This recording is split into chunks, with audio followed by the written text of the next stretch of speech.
ஜோதிடம் என்னும் தெய்வக்கலை மூலமாக என்னை அங்கீகரித்து ஆதரிக்கும் அன்பு நேயர்களுக்கு இனிய வணக்கம்ங்க. மேஷ ராசிக்கு இந்த பதிவு மூலம் அப்படி என்னதான் சிறப்பாக இருக்குது அப்படிங்கிறத பார்க்கறதுக்கு முன்னாடி எம்பெருமான் முருகப்பெருமானின் ஆசீர்வாதம் உங்களுக்கு முழுமையாக கிடைக்க நான் சொல்லும் மந்திரத்தை நீங்களும் 3 முறை சொல்லிக்கிட்டே உங்களால் முடிஞ்சதுன்னா கமெண்ட் பாக்ஸில் ஒரு முறை கமெண்ட் பண்ணுங்க.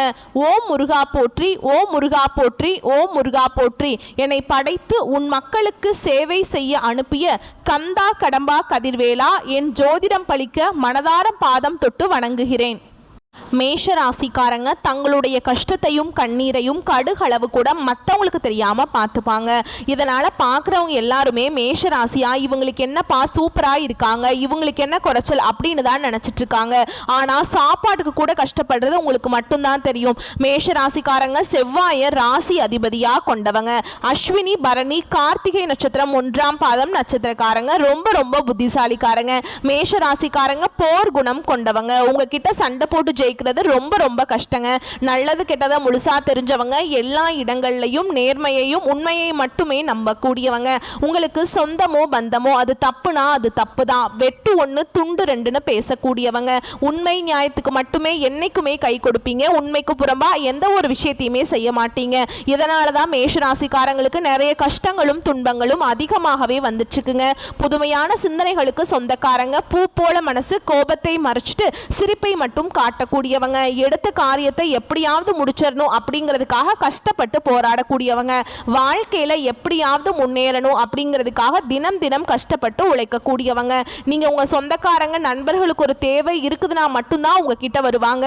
அந்த தேவை முடிஞ்ச உடனே உங்களை தூக்கி போட்டுருவாங்க. மறுபடியும் அவங்க வந்து உங்ககிட்ட உதவின்னு கேட்பாங்க. அவங்க உங்களுக்கு முன்னாடி பண்ண துரோகத்தை எல்லாமே மறந்துட்டு மீண்டும் அவங்களுக்காக உதவி செஞ்சு ஏமாறக்கூடியவங்க தான் மேஷராசிக்காரங்க. மேஷராசிக்காரங்க கடந்த காலகட்டங்களில் தங்களுடைய வாழ்க்கையில் நீங்கள் நல்லது நடக்க போகுதுன்னு நினச்சிட்டு இருந்திருப்பீங்க. ஆனால் உங்களுக்கு அந்த டைமில் ஒரு மிகப்பெரிய ஏமாற்றம் தான். புதுசாக நிறைய பிரச்சனையும் கஷ்டமும் தானாகவே உங்களை தேடி வந்திருக்கும். மேஷராசிக்காரங்க சொந்த பந்தத்தை இழந்தாங்க, சொத்துக்களை இழந்தாங்க, தனக்கு நெருக்கமாக இருக்கக்கூடிய உறவுகளையுமே இழந்தாங்க. கடைசியாக நான் மட்டும்தான் எல்லாத்தையுமே இழந்துட்டு நிற்கிறதா இருக்குது, எனக்கு உயிர் வாழவே பிடிக்கல அப்படின்னு சொல்லிட்டு இருக்காங்க. இதுக்கு மேலே என்னால் வாழவே முடியல சாமி, தயவு செஞ்சு என்னை வந்து உன் கூடையே கூட்டிகிட்டு போயிரு. நான் இவ்வளவு கஷ்டப்பட்டதுக்கு அப்புறம் எனக்கு வாழ்க்கையில் வாழணுங்கிற எண்ணம் சுத்தமாகவே போயிடுச்சு. உங்கள் மனசில் கவலையும் துன்பமும் தாங்க அதிகமாகவே இருக்குது. நீங்கள் செய்யக்கூடிய ஒவ்வொரு விஷயத்தையுமே தடுப்பதற்கும் உங்களை அவமானப்படுத்துவதற்கும் நிறைய நபர்கள் வந்து முயற்சி பண்ணிட்டு இருக்காங்க. இது எல்லாமே தெரிஞ்சுமே கூட நீங்கள் என்னமோ பண்ணுங்க, எனக்கு என்ன வந்துச்சு அப்படின்னு தன்னுடைய வேலையில மட்டும் என்னைக்குமே குறிக்கோளா இருக்கிறவங்க தான் மேஷராசிக்காரங்க. ஏன் எனக்கு மட்டும் ஏன் இவ்வளவு கஷ்டம் வருது, என்னோட வாழ்க்கையில நான் யாருக்குமே கெடுதலையோ கஷ்டத்தையோ துன்பத்தையோ கொடுத்ததில்லை, எனக்கு மட்டும் ஏன் இந்த மாதிரி எல்லாம் நடந்துட்டு இருக்கு அப்படின்னு தான் நிறைய நபர்கள் சொல்லிட்டு இருக்கீங்க. மேஷராசிக்காரங்களுக்கு பிரச்சனைங்கிறது வரும், அது கொஞ்ச நாள் இருக்கும், அதுக்கப்புறம் அந்த பிரச்சனை போயிடும். இந்த மாதிரி பிரச்சனை வரும் போகும் அப்படிங்கிற நிலைமையில தான் நிறைய நபர்கள் இருந்துட்டு இருக்கீங்க. நீங்க என்னதான் பிரச்சனையை தவிர்த்தாலும் ஏதாவது ஒரு சூழல்ல உங்களை தேடி பிரச்சனை வந்துகிட்டு தான் இருக்குதுங்க. இனி வரக்கூடிய நாட்கள்ல உங்களுக்கு இன்பத்தையும் மகிழ்ச்சியையும் தரக்கூடிய ஒரு காலகட்டமாகவே அமைஞ்சிருக்குது. இது நாள் வரைக்கும் நடந்த கெட்ட விஷயத்தை எல்லாமே விட்டுருங்க. இனி வரக்கூடிய நாட்கள்ல மேஷ ராசிக்கு எப்படிப்பட்ட நன்மைகள் வரப்போகுது அப்படிங்கிறத நம்ம தொடர்ந்து பார்க்க போறோம். சரிங்களா? இந்த மார்ச் மாதத்திலிருந்து உங்களுக்கு சனி பகவான் மூலமாக உங்களை 7.5 சனியானது ஸ்டார்ட் ஆகி நடந்துட்டு இருக்குங்க. ஐயோ 7.5 சனியா, நாங்கள் ஏற்கனவே கஷ்டமெல்லாம் பட்டு நிறைய கஷ்டப்பட்டிருக்கீங்க, மறுபடியும் இந்த 7.5 சனி மூலமாக மிகப்பெரிய ஆபத்து கஷ்டம் எல்லாமே எங்களால் தாங்க முடியாதுங்க அப்படின்னு நிறைய மேஷராசிக்காரங்க புலம்பிட்டு இருப்பீங்க. அதாவது பார்த்தீங்கன்னா உங்களுக்கு இன்னும் வரக்கூடிய ஒரு 5 மாதங்களுக்கு சனியுடைய வக்ர பயிற்சியானது உங்களுக்கு ஸ்டார்ட் ஆயிடுச்சுங்க. இதன் மூலமாக 7.5 சனியோட தாக்கம் அப்படிங்கிறது இன்னொரு 5 மாதங்களுக்கு முழுமையாக குறைய போகுது. ஏன்னா எத்தனை நாட்களா உங்களுக்கு சனி பகவான் வந்து மைனஸா செயல்பட்டு கொண்டிருந்தாரோ இனி வரக்கூடிய நாட்களை உங்களுக்கு முழுவதுமாகவே பிளஸ்ஸாக செயல்பட போறார். இதனுடைய பலன்கள்னு பார்த்தீங்கன்னா உங்களுக்கு முழுவதும் டிசம்பர் மாதம் வரைக்குமே இருக்க போகுதுங்க. இதன் மூலமா நல்ல ஒரு முன்னேற்றம் அப்படிங்கிறது நிச்சயமா மேஷராசிக்காரங்க வாழ்க்கையில ஏற்பட போகுது. அது மட்டும் இல்லாம உங்களுக்கு குரு பெயர்ச்சியோட பலன்கள் வந்து இத்தனை நாட்கள் வந்து மேஷராசிக்கு கிடைக்காம இருந்தது. ஏன்னா மே 14ஆம் தேதி பார்த்தீங்கன்னா குரு பெயர்ச்சியோட பலன்கள் எல்லாமே கிடைக்க ஆரம்பிச்சிருச்சு மற்ற ராசிக்காரங்களுக்கு. ஆனால் கிரக மாற்றங்கள் மூலமாக மேஷராசிக்கு மட்டும் கிடைக்காம இருந்தது. இனி வரக்கூடிய நாட்களில் உங்களுக்கு குரு பெயர்ச்சியோட முழு பலன்களும் முழுமையாக கிடைக்க போகிறதுனால நல்ல ஒரு பொருளாதார முன்னேற்றம் அப்படிங்கிறது நிச்சயமாக உங்கள் வாழ்க்கையில் ஏற்பட போகுதுங்க. அது மட்டும் இல்லாமல் இந்த ஆகஸ்ட் மாதத்தில் பார்த்தீங்கன்னா உங்களுக்கு 5 கிரகங்களுடைய சேர்க்கை ஒன்றாக இருக்குது.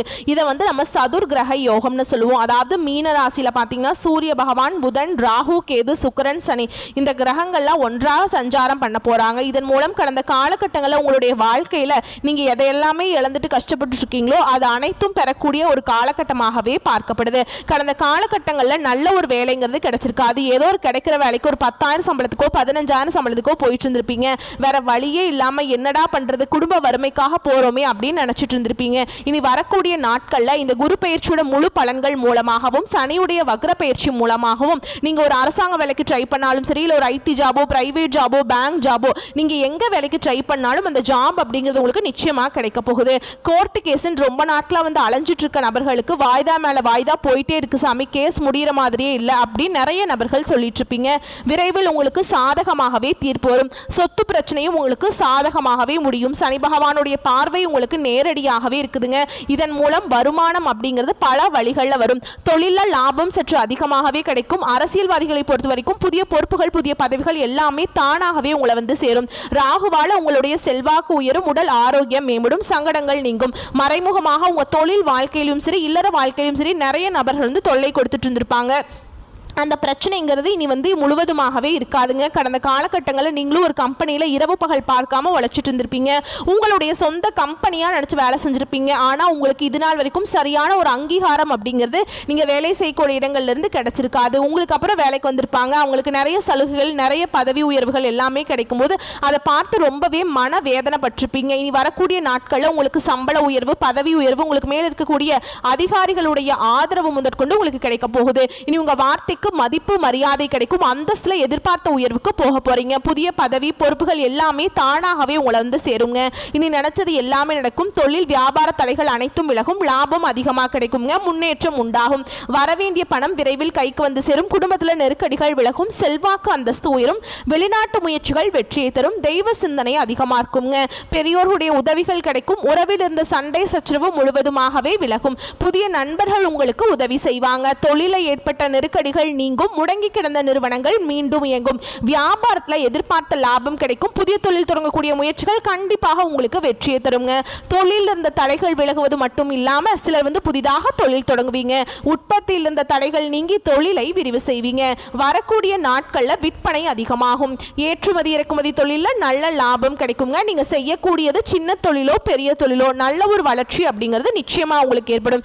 கடந்த காலகட்டங்களில் மேஷராசிக்காரங்களுக்கு திருமண நிலை அப்படிங்கிறது நிறைய சிக்கலையும் பிரச்சனையும் குழப்பத்திலையுமே இருந்திருப்பீங்க. இதுல குறிப்பா பெண்களுக்கு ஏதாவது ஒரு வகையில திருமணம் அப்படிங்கிறது அடைஞ்சிருது. ஆனா ஆண்கள் தான் ரொம்ப ரொம்ப பாவம். ஏன்னா வயது பார்த்தீங்கன்னா 30, 33, 35, 38 வயது வரைக்குமே நிறைய மேஷராசி ஆண்கள் வந்து திருமண நிலையை அடையாம இன்னைக்கு வரைக்குமே கஷ்டப்பட்டு இருக்கீங்க. நிச்சயதார்த்தம் வரைக்கும் போனா கூட அக்கம் பக்கம் இருக்கவங்க, தெரிஞ்சவங்க ஏதாவது ஒன்று ரெண்டு சொல்லி அந்த நிச்சயதார்த்தத்தையோ திருமணத்தையோ கெடுத்து விட்டுருவாங்க. ஆனால் இனி வரக்கூடிய நாட்களில் தகுதிக்கேற்ப நீங்கள் நினச்ச மாதிரியே நல்ல ஒரு வரன் அப்படிங்கிறது நிச்சயமாக தானாகவே உங்களை வந்து சேருங்க. வாழ்க்கை துணையை எழுந்த மேஷராசி ஆண்களோ பெண்களோ அடுத்து வந்து 2வது திருமணம், அதாவது மறுமணம் பண்ணலாமா வேண்டாமா அப்படிங்கிற ஒரு மிகப்பெரிய குழப்பத்தில் இருப்பீங்க. அப்படி 2வது திருமணம் பண்ணால் சொந்தக்காரங்க தப்பாக பேசிடுவாங்களா, இல்லை ஊர்க்காரங்க தப்பாக நினச்சிருவாங்களா, இல்லை அவங்க என்ன நினைப்பாங்க, இவங்க என்ன நினைப்பாங்க அப்படின்ட்டு நிறைய நபர்கள் வந்து 2வது திருமணத்தை பற்றி யோசிக்காமல் இருக்கீங்க. இப்போ இருக்கக்கூடிய பொருளாதார சூழலும் இப்போ இருக்கக்கூடிய காலகட்டத்தையும் வச்சு பார்க்கும்போது ஒரு சிங்கிள் பேரண்டால் இந்த சொசைட்டியில் சர்வே பண்ணுறது ரொம்ப ரொம்ப கஷ்டங்க. நீங்கள் எதிர்பார்த்த மாதிரி நல்ல ஒரு மறுவாழ்க்கை அப்படிங்கிறது நிச்சயமாக விரைவில் அமையுங்க. குழந்தை பாக்கியத்துக்காக எங்கள் மேஷராசி நேயர்கள் பார்த்தீங்கன்னா 2025 முடியறதுக்குள்ள உங்களுக்கு விரைவில் குழந்தை பாக்கியம் அப்படிங்கிறது உண்டாகும். பிரிந்திருக்கக்கூடிய கணவன் மனைவி எல்லாமே மீண்டும் ஒரு முறை ஒன்றாக சேர்ந்து பேசக்கூடிய வாய்ப்பு கிடைக்கும் பட்சத்தில் கண்டிப்பாக இருவரும் ஒன்றாக இணைந்து வாழ்வீங்க. கடந்த காலகட்டங்களில் காதல் அதிகமான தோல்விகளை சந்திச்ச ராசி யாருன்னு பார்த்தீங்கன்னா அது ஃபர்ஸ்டா இருக்கக்கூடிய இந்த மேஷ ராசிக்காரங்க தான். நிறைய காதல் தோல்விகளை சந்திச்சிருப்பீங்க. ஏன்னா நல்லா லவ் பண்ணிட்டு இருப்பீங்க. திடீர்னு ஒரு சண்டை சச்சரவு, ஈகோ பிரச்சனை மூலமா அந்த லவ் வந்து பிரேக்கப் ஆயிருக்கும். இல்ல வீட்டில் போய் சொல்லும்போது பெற்றோர்கள் வந்து உங்களுடைய காதலுக்கு தடையா இருந்திருப்பாங்க. வேற ஜாதியா இருக்குது, நல்ல வேலை இல்லை, நல்ல வசதி இல்லை, பேக்ரவுண்ட் சரியில்லை அப்படின்னு சொல்லி ஏதாவது ஒரு ரீசனை சொல்லி தட்டி கழிச்சிருப்பாங்க. ஆனா இனி வரக்கூடிய நாட்கள்ல உங்களுடைய காதலை நீங்க வெளிப்படுத்தும் போது அந்த காதல் கண்டிப்பாக கைகூடும். வீட்டில் போய் சொல்லும்போது பெற்றோர்களே உங்களுக்கு முன்னாடி நின்று திருமணம் செய்து வைக்கக்கூடிய வாய்ப்புகள் அதிகம் அதிகமாகவே உள்ளதுங்க. வரக்கூடிய நாட்கள்ல கடினமான காரியத்தையுமே சுலபமா செஞ்சு முடிச்சிருவீங்க. உங்க எளிமையான பேச்சு திறமையால நீங்க அனைவரையுமே கவர்ந்திருப்பீங்க. சிலருக்கு படிப்பதற்காகவும் வேலை விஷயமாகவும் தொழில் விஷயமாகவும் வெளியூர் வெளிநாடு போகக்கூடிய வாய்ப்புகள் எல்லாமே கிடைக்க போகுது. மேஷ ராசியை பொறுத்த வரைக்கும் நீங்க ஆண்களோ பெண்களோ அரசு வேலையோ தனியார் வேலையோ கூலி வேலையோ நீங்க எதிர்பாராத வருமானம் அப்படிங்கிறது உங்களுக்கு இரட்டிப்பு மடங்காக கிடைக்க போகுது. இதன் மூலம் உங்களுடைய பொருளாதாரம் மற்றும் கடன் பிரச்சனை அனைத்தும் உங்களுக்கு வரக்கூடிய நாட்கள்ல முழுவதுமாகவே நிவர்த்தியாக போகுதுங்க. இனி வரக்கூடிய நாட்களில் மேஷ ராசிக்கு வளர்ச்சி அப்படிங்கிறது யாருமே எதிர்பார்க்காத அளவுக்கு ஒரு மிகப்பெரிய ஒரு அசுர வளர்ச்சியாக இருக்க போகுது. உங்களுடைய கடன் பிரச்சனையை நினச்சி 2025 ஏன்னா மேஷராசிக்காரங்களை பார்த்து கேட்டிங்கன்னா எனக்கு 5 லட்சம் இருக்குதுங்க, 10 லட்சம் இருக்குதுங்க, 15 லட்சம் இருக்குதுங்க அப்படின்னு கடன் இருக்குதுன்னு சொல்லுவாங்க. ஒரு 100 பேர்கிட்ட கேட்டிங்கன்னா ஒரு 5 பேர் தான் எனக்கு வந்து கடன் இல்லைன்னு சொல்லுவாங்க. அவங்களுக்கெல்லாம் 2025 முடிஞ்சு 2026 நீங்கள் அடியெடுத்து வைக்கும்போது ஒரு பைசா கடன் இல்லாமல் அனைத்து விதமான கடனையுமே கட்டி முடிக்கக்கூடிய அளவுக்கு நல்ல ஒரு பொருளாதார முன்னேற்றம் அப்படிங்கிறது உங்கள் வாழ்க்கையில் இருக்க போகுதுங்க. சரிங்களா? அனைத்து விதமான பிரச்சனையும் உங்களுக்கு முடிய போகுது. உங்களோட வீடு தேடி புதிதாக ஒரு உறவு ஒன்று வரப்போகுது. அந்த உறவு மூலமாக நிறைய சிக்கலும் பிரச்சனையும் மேஷராசிக்காரங்களுக்கு வர வாய்ப்பு அதிகமாகவே உள்ளது. இனி வரக்கூடிய நாட்கள்ல முடிஞ்ச அளவுக்கு இந்த சொந்தக்காரங்க நட்பு வட்டாரத்தை நம்பாம இருக்கிற வரைக்கும் மேஷராசிக்காரங்களுக்கு ரொம்ப ரொம்ப நல்லதுங்க. நீங்க அதை பண்ணுங்க, தொழில இன்வெஸ்ட் பண்ணுங்க, அப்படி இப்படி நிறைய நபர்கள் சொல்லுவாங்க. அது எல்லாமே கடைசியில் உங்களுக்கு பின்விளைவுகளை ஏற்படுத்த வாய்ப்பு அதிகமாகவே உள்ளது. எதா இருந்தாலும் சிந்தித்து செயல்படுங்க. மேலும் உங்களை பொறுத்த வரைக்கும் இன்னும் பொது பலன்கள் கூடுதலாக சொல்றேங்க. நிதானத்தை கடைபிடிப்பது வெற்றிக்கு வழிவகுக்குங்க. பேச்சில் கோபம் தெரியாவிட்டாலும் அழுத்தம் இருக்கும். சில சிக்கலான பிரச்சனைகளில் சுமூகமான முடிவு காண முற்படுவீர்கள். சூரியனுடைய சஞ்சாரத்தினால மன தடுமாற்றம் அகலும். தொழில் வியாபாரம் நிதானமாக நடக்கும். பணவரத்தை எதிர்பார்த்த அளவு இல்லாவிட்டாலும் தேவைகள் பூர்த்தியாகும். உத்தியோகத்தில் இருப்பவர்களுக்கு வேலையில கவனமாக இருப்பது நல்லதுங்க. வேற வேலைக்கு முயற்சி செய்பவர்கள் சிறிது காலம் தள்ளி போடுவது சிறந்தது. குடும்பத்தில் ஏதாவது பிரச்சனை தலை தூக்கலாம். எல்லாரையும் அனுசரித்து செல்வது நன்மையை தரும். கணவன் மனைவிக்கிடையே திடீர் கருத்து வேற்றுமை உண்டாகலாம். உறவினர் வகையில் மன வருத்தம் ஏற்படலாம். குடும்பத்தில் சுப காரியங்களுக்கான ஏற்பாடுகள் நிம்மதியை தரும். பெண்களுக்கு மன தடுமாற்றம் இல்லாமல் நிதானமாக செயல்படுவது நன்மை தரும். கலைத்துறையினரை பொறுத்த வரைக்கும் நன்மைகள் நடக்கும். அரசியல் துறையில் இருப்பவர்களுக்கு தீர ஆலோசித்து எதிலுமே ஈடுபடணுங்க. மாணவர்களை பொறுத்த வரைக்கும் கல்விக்கு தேவையான புத்தகங்கள் மற்றும் உபகரணங்கள் வாங்குவது பற்றிய கவலைகள் நீங்கும். மேலும் நட்சத்திர பலன்களை பார்த்தோம்னா அஸ்வினி நட்சத்திரம் உங்களை பொறுத்த வரைக்கும் குடும்ப உறுப்பினர்களிடம் வாக்குவாதத்தை தவிர்ப்பது நன்மையை தரும். கணவன் மனைவிக்கிடையே ஒற்றுமை உண்டாகும். பிள்ளைகள் வழியில் நிம்மதிகள் கிடைக்கும். காரியங்கள் ஏற்பட்ட தடைகள் நீங்கி திருப்தியாக நடந்து முடியும். அடுத்ததா பரணி நட்சத்திரம் உங்களை பொறுத்த வரைக்கும் சாதுரியமான பேச்சின் மூலம் பிரச்சனைகள் தீரும். பண வரத்து திருப்தியை தரும். மாணவர்களுக்கு கல்வி தொடர்பான விஷயங்கள் இருந்த போட்டிகள் குறையும். எதிர்காலம் பற்றிய சிந்தனைகள் மேலோங்கும். அடுத்ததா கார்த்திகை நட்சத்திரம் 1ஆம் பாதம் உங்களை பொறுத்த வரைக்கும் எல்லா நன்மைகளும் உண்டாகும். கவலைகள் நீங்கும். மனோதைரியம் கூடும். தன்னம்பிக்கையும் விடாமுயற்சியும் அதிகரிக்கும். பண தேவை அதிகரிக்கும். வீண் செலவு, மன அமைதி எல்லாமே உங்களுக்கு இந்த காலகட்டத்தில் ஏற்படலாம். அதனால் பார்த்து சூதானமாக இருந்துக்கோங்க. உங்களை பொறுத்த வரைக்கும் பரிகாரம் அப்படின்னு பார்த்தோம்னா குல தெய்வத்தை வணங்கி வர பல நாட்களாக இழுபறியான காரியங்கள் வெற்றிகரமாக முடியும். மன கவலைகள் நீங்கும். வரக்கூடிய வாய்ப்புகளை பயன்படுத்திக்கோங்க. வாழ்த்துக்கள். நன்றி. வணக்கம்.